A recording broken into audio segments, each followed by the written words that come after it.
I'm really, really, really honored to be here tonight. It's so exciting to be the first, to be part of the first festival. And this evening, as you're getting to know everybody, and I'm sitting back going, I have to go less. I have to follow the people who I used to go to jokes for. I'd sit the second year and go, how are we doing that? And now I have to go less. Thanks. I do a whole lot of different stuff, and this evening, I'm going to start with a short folk tale and then end up with some personal narrative. And mostly I do folk tales because I'm a child. I never got much past the age of 11 and have no interest in doing that. So I'm going to start with one of my favorite folk tales. And I'm going to be exploiting frog this weekend, but I'm not doing it right now. How many of you have ever heard the term crocodile tears? How many of you have never heard it and don't know what it is? Good. How many of you know somebody who cries for no particular reason? Don't point, it's not nice. How many of you know somebody who cries just to get attention? How many of you remember a brother or sister who used to whack you upside the back of the head, and then if you just touch them, they fall on the ground and you slap them really hard? Your mother comes in, what happened? He hit me! How many of you should do that to your brothers and sisters? Obviously, crocodile tears are fake tears. They're the tears you cry when you're trying to win an argument with your husband. They're the tears you cry when you're trying to get someone in trouble or you're just trying to get some attention. Now, the cool thing about this is there's actually a scientific reason behind crocodile tears. Crocodiles have the biggest bite pressure at the back of their mouths. So if you bite down on something, they're squeezing tears out of their tear ducts. It looks like they're very sorry to be eating you. They're not. So this is one of my favorite folk tales. It's called The Monkey's Heart. This is a compilation of stories from Africa, India, and the Mediterranean. It goes like this. Once upon a time, there was a monkey who lived up in a tree. His favorite thing to do was to tease the crocodile that snuggled up in the river. He'd pull fruit off the trees and hit the crocodile in the face. He'd break branches off and drop them down the crocodile's back. Shake his tail and the crocodile said, what he did not know was that the crocodile wanted to eat his heart. Yeah, that's disgusting. That's a crocodile too. And then the crocodile would swim up underneath that tree and the monkey would hit him in the face.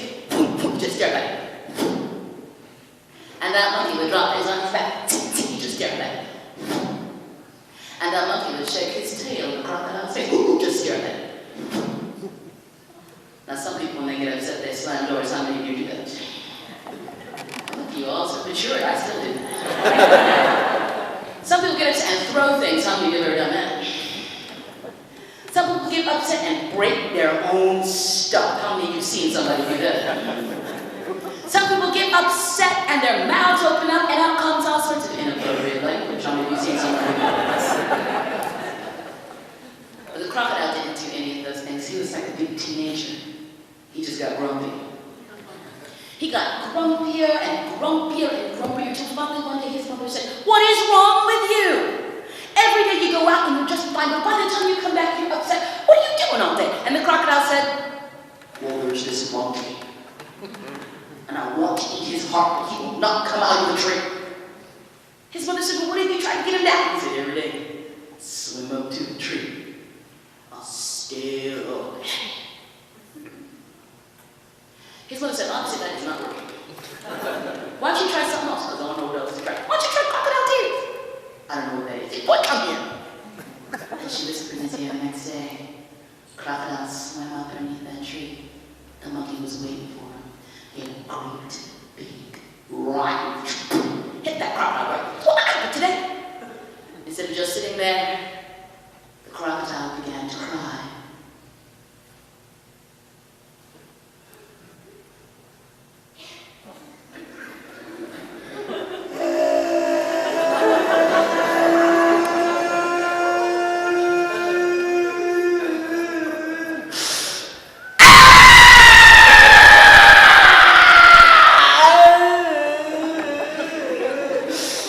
The monkey had never seen anything like that before in his life.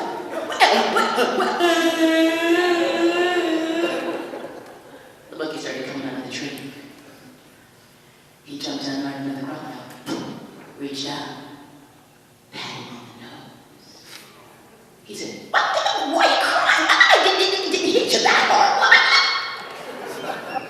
Crocodile said, every day I come here, I just want to ask you a question. And you throw things at me. The monkey said, I'm sorry, I didn't know you want to ask me what you want. Crocodile said, my mother is the queen of the crocodile kingdom, and she wants to invite you to dinner. The monkey said, I'd love to get dinner, and jumped on the crocodile's back. Crocodile swam out in the middle of the river, wiped his tears away, and said, stupid monkey. I just wanted to eat your heart. And the monkey said, oh. I wish you had told me that before. I don't have my heart with me. The crocodile said, really? The monkey said, no, I left it. I'm back up in the tree. I want my heart. I have to go and get it. And the crocodile said, okay. But you had better go really fast. The monkey said, I promise. Crocodile swam back to the base where the monkey jumped off his back and straight to the tree. Crocodile sat there feeling really good about himself, waiting for that monkey to come back. And he waited. And he waited. That monkey did come back. No matter how smart you are, no matter what tricks you use, there is always going to be someone out there who's just a little bit smarter. Spend the rest of your life learning as much as you can, and of course, the best place to start, the library.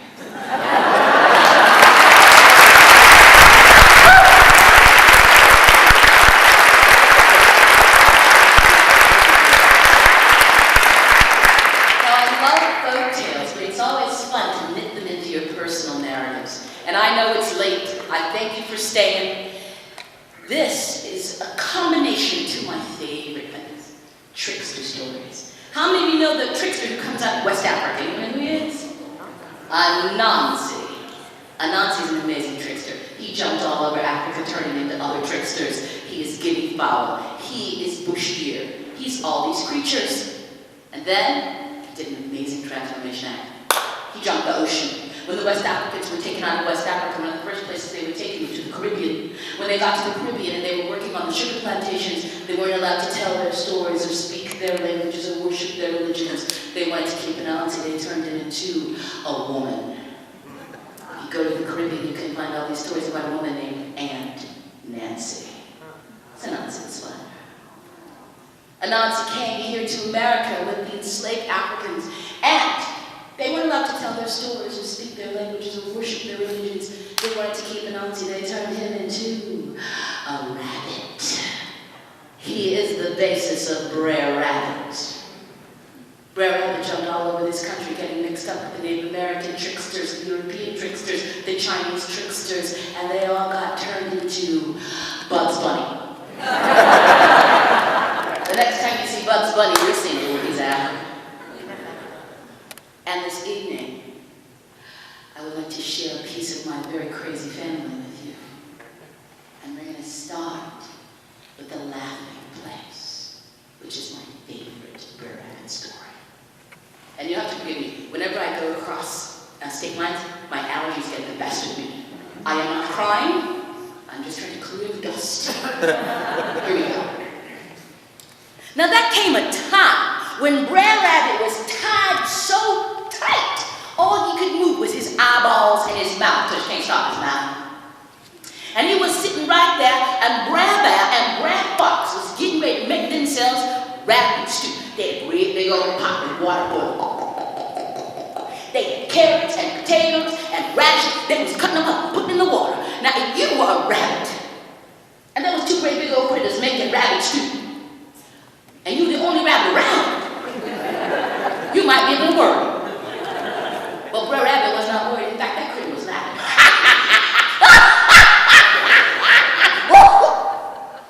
Brer Bear was just staring at him.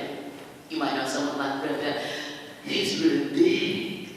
He's kind of slow. said, "Why you laughing?"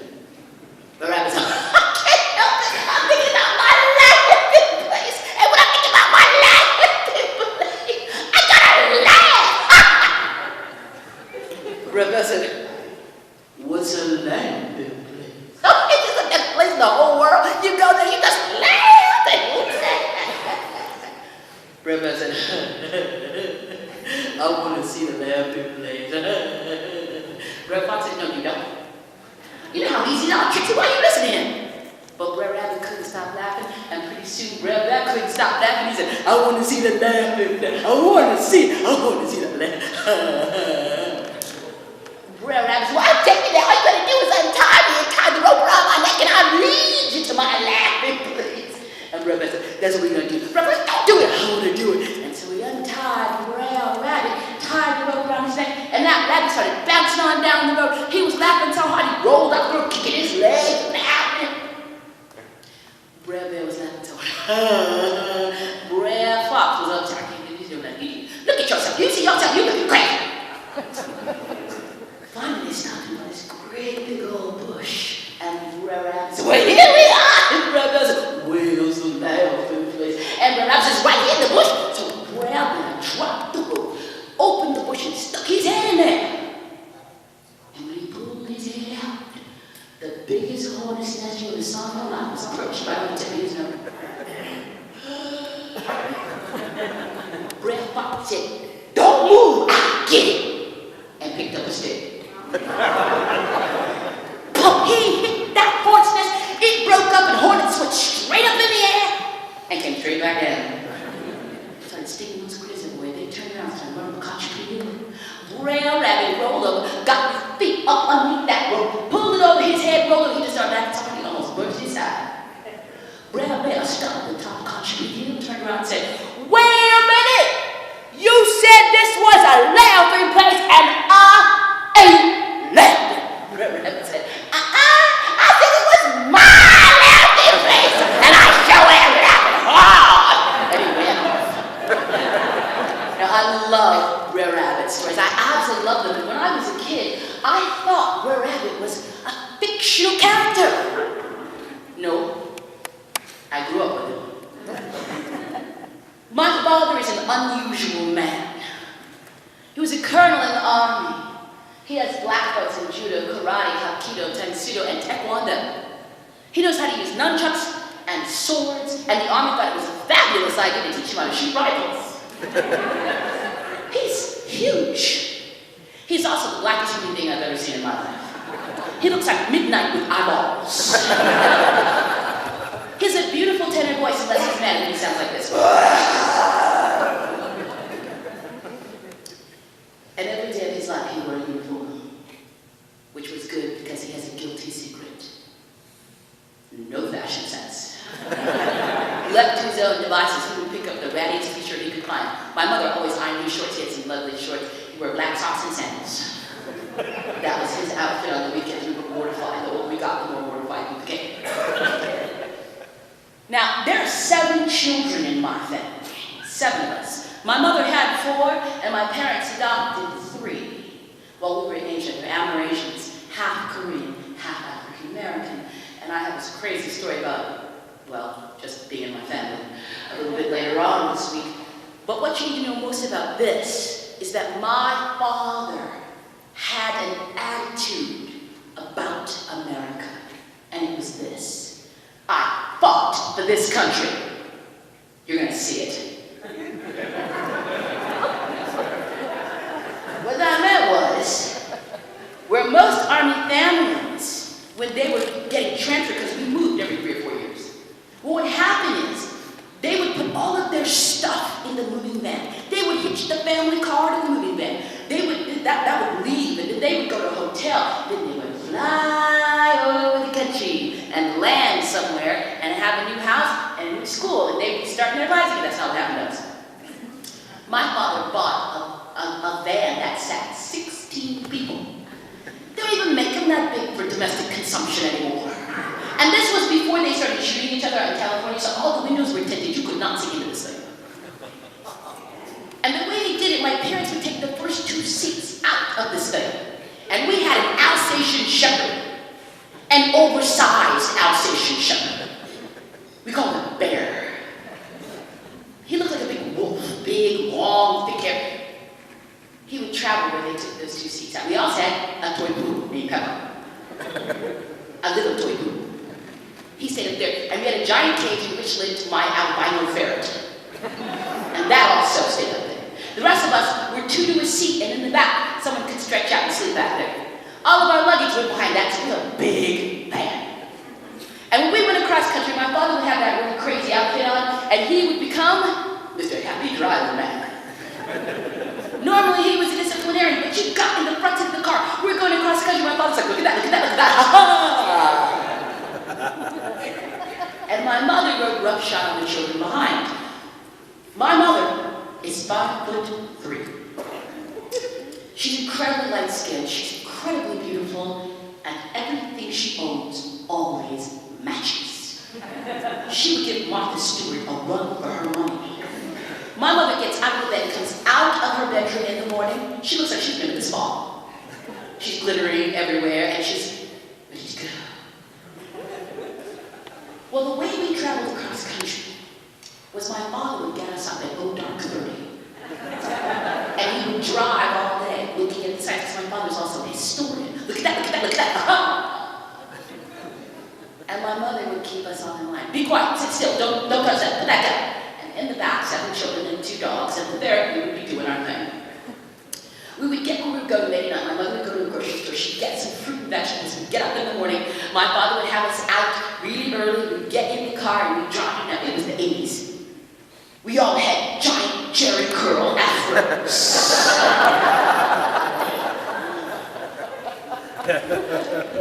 When I was in middle school, at one point we moved from Oklahoma to Virginia, by way of Florida. And we got where we were going so late at night, my mother did not have time to get fruit. And we got up so early, none of us were awake, except for my dad. And every one of those great big old Jerry curl afros were coiled and twisted in all over our heads. We didn't bother with it. We couldn't even see those too dark. We got in the car. Bella. My mother comes out of the hotel. She is wrinkled. This is not good. My father comes out of the hotel. Okay, let's go. My mother looks at me. She says, we must stop and get coffee. My father says, okay. We get in the car and we start driving. We're somewhere in the South. It's the 80s. We're driving around. It's dark. My father doesn't care. Look at that, look at that, look at that. My mother says, we must stop and get coffee. Okay. Just as the sun's coming out, 7 children wake up in the backseat. We're hungry. My mother has no fruit. Have you ever been in close quarters with your brothers and sisters when there is nothing to eat? World War III breaks out in the back of the van. Mommy's touching me, mommy's touching me, mama. Shut up! She turns to my father. We must stop and get coffee. Okay. And feed these kids. Okay. We're on a 2-lane highway somewhere. My father sees a dirt road. He turns this giant bus off the highway of the dirt road. We're somewhere in the deep south. My mother says, where are you going? He said, it's an adventure. Ha ha! We're pressed up against the window. Where are we going? Don't know. We go up this dirt trail. And my father kind of heaves out of the undergrowth. And there's like a hiker's place up there. It's like a little 5 and dime thing. And it is old. I mean, it's weathered, the shingles are peeled, it looked like something out of a movie. There were 2 older white men sitting on the front porch playing checkers. It was amazing. And I could just imagine what they saw. This giant bus rolls out of the undergrowth, gets maneuvered around, parks in front of this little structure. The door opens, out comes one giant, 6'4", black as night man in a ripped up t-shirt, lovely iron shorts, black sandals, and socks. The other side opens out comes this little bitty screeched up angry woman in a wrinkled outfit. The door opens in the back, and out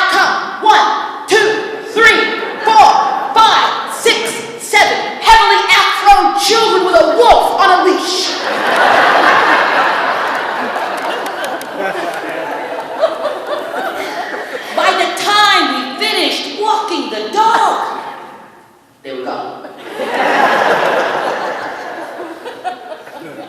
We go up these dusty steps. We go into this little place. My mother looks around. She says, "Don't get anything that isn't in a wrapper." We're going to have junk food for breakfast. We go running straight for it. The hostess ding-dongs and the hostess pudding kings and the hostess cupcakes. We start pulling sugar off the shelves. My mother gets a Coke. She refuses to drink coffee in the place. My father, always one for the local color, gets himself a giant jar of pickled pig's feet. We put all of it on the little conveyor thing. It's not really a conveyor, it's just a little counter. And the two guys who are playing checkers have come into the store. And they're standing on either side of the guy who's running the cash register. And his name is Sam, and you know that because it's on his birthday. Sam does not ring up the food. Sam doesn't ask us anything. Sam reaches underneath the counter. And we hear click. He just looks up at my father and he says, "Y'all ain't from around here, right?" And my father looks over at my mom, looks back at us, raises himself up to his 6'4" height, and he says, "No, we are from the West Indies and we are traveling in your country." And Sam says, "Well, welcome to America," and starts ringing up the food. He rings up the host Twinkies, the host Ding Dongs, the host Cupcakes, the Coke, the big pickles feet. He's talking to my dad's talking to him. He's talking about the big sky, the big mountains, the big roads. He's going, "I hope you enjoy your trip." And my father gathers us up and we go out, and we are trying so hard not to laugh. We get in that big old van, he maneuvers it around, we start going down that dirt road. As soon as we get onto the highway, my mother starts passing out sugar. And we're eating Hostess Ding Dongs and Hostess Cupcake. It is the best breakfast we had. And we are laughing at old Sam, how my father just pulled the wool right over his eyes. We didn't take any more side trips. And I often think about that moment in my life, when we were in some serious danger, and my father, who can kill you 5 different ways by breathing on you funny, had to choose what to do. And I